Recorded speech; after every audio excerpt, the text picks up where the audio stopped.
கொடூரம், மனைவியை கோடாரியால் தாக்கி கொலை செய்த கணவன். காதலர்களின் விபரீத முடிவால் அதிர்ச்சியில் உறவினர்கள்.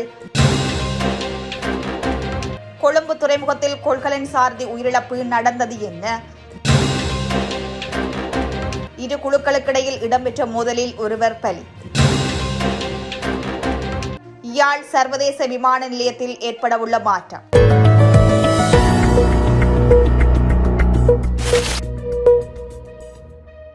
தொடர்பான மேலும் விரிவான செய்திகளுக்குள் கணவன் தனது மனைவியை கோடாரியால் தாக்கி கொலை செய்துள்ள சம்பவம் ஒன்று அவிசாவளை கிடைத்த பிரதேசத்தில் இடம்பெற்றுள்ளது. இக்கொலை சம்பவம் நேற்று மாலை இடம்பெற்றுள்ளதாக போலீசார் தெரிவிக்கின்றனர்.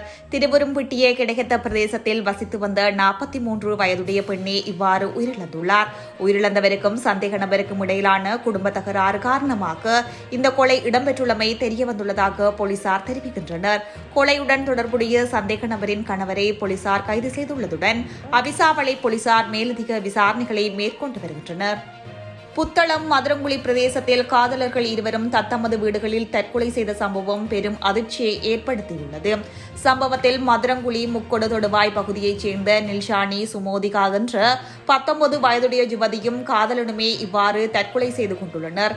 சம்பவம் தொடர்பில் மேலும் தெரிய வருகையில் உடப்பு சின்னப்பாடு பிரதேசத்தில் வசிக்கும் 20 வயதுடைய லசிதி லிவேரா என்ற இளைஞன் தற்கொலை செய்து கொண்ட யுவதியுடன் நெருங்கி பழகியுள்ளதாக தெரிவிக்கப்படுகிறது.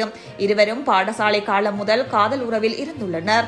லசிது கடந்த 27ஆம் திகதி தனது வீட்டில் தூக்கிட்டு தற்கொலை செய்து கொண்டதாக உடப்பு போலீசார் மேற்கொண்ட விசாரணைகளில் தெரியவந்துள்ளது. இந்த இளைஞனின் மரணத்தால் அதிர்ச்சியடைந்த 19 வயதுடைய நில்ஷானி கடந்த 30ஆம் திகதி தற்கொலை செய்து கொண்டதைப் போன்று தற்கொலை செய்து கொண்டதாக உறவினர்கள் தெரிவிக்கின்றனர். இருவருக்கும் இடையில் ஏற்பட்ட தகராறுகளின் தொடர்ச்சியாக காதலன் தற்கொலை செய்த நிலையில் காதலியும் உயிரிழந்துள்ளமை உறவினர்களுக்கு அதிர்ச்சியை ஏற்படுத்தியுள்ளது. கொழும்பு துறைமுகத்தின் நுழைவாயிலில் வரிசையில் நின்ற கொள்கலன் வாகனம் ஒன்றின் சாரதி உயிரிழந்த நிலையில் சடலமாக மீட்கப்பட்டுள்ளார். குறித்த சம்பவம் நேற்று இடம்பெற்றுள்ளதுடன் இது தொடர்பில் கரையோர போலீசார் விசாரணைகளை மேற்கொண்டுள்ளனர். 60 முதல் 65 வயதிற்கிடைப்பட்ட குறித்த சாரதி கொழும்பு தேசிய வைத்தியசாலையில் அனுமதிக்கப்பட்ட போதும் அவர் ஏற்கனவே உயிரிழந்துள்ளதாக வைத்தியர்கள் தெரிவித்துள்ளனர். இவர் மாரடைப்பு காரணமாக உயிரிழந்திருக்கலாம் என தெரிவிக்கப்படுகின்றது. அனுராதபுரத்தில் இரு குழுக்களுக்கிடையில் இடம்பெற்ற மோதலில் சிலர் காயமடைந்துள்ளதுடன் வைத்தியசாலையில் அனுமதிக்கப்பட்ட பின்னர் ஒருவர் உயிரிழந்துள்ளார். இச்சம்பவம் நேற்று பரசன்கஸ்வெவ போலீஸ் பிரிவிற்குட்பட்ட பைரிக்குளம் பகுதியில் பதிவாகியுள்ளது. அனுராதபுரம் தன்னாயன்குளம் பகுதியைச் சேர்ந்த 30 வயதுடைய நபரே உயிரிழந்துள்ளார். உயிரிழந்தவர் மிகுந்து மாவத்தை பரசன்கஸ்வெவ பகுதியில் உள்ள தனது நண்பரின் வீட்டில் தங்கியிருந்த போது நண்பருடன் கருத்து வேறுபாட்டில் இருந்த சிலர் அவரது வீட்டிற்கு வந்து வாக்குவாதத்தில் ஈடுபட்டுள்ளனர். இதன்போது இரு குழுக்களும் கூறிய ஆயுதங்களால் தாக்கிக் கொண்டதாக போலீசார் தெரிவித்துள்ளனர்.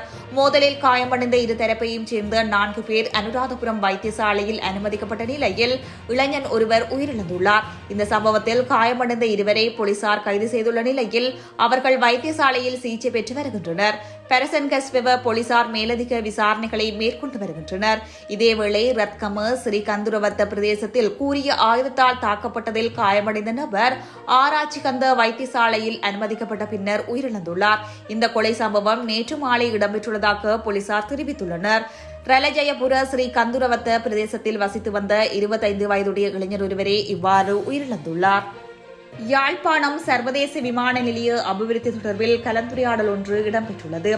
யாழ்ப்பாண சர்வதேச விமான நிலைய அபிவிருத்தி தொடர்பான கலந்துரையாடல் யாழ் மாவட்ட அரசாங்க அதிபர் மர்தலிங்கம் பிரதீபன் தலைமையில் நேற்றைய தினம் மாவட்ட செயலக அரசாங்க அதிபர் அலுவலகத்தில் நடைபெற்றது.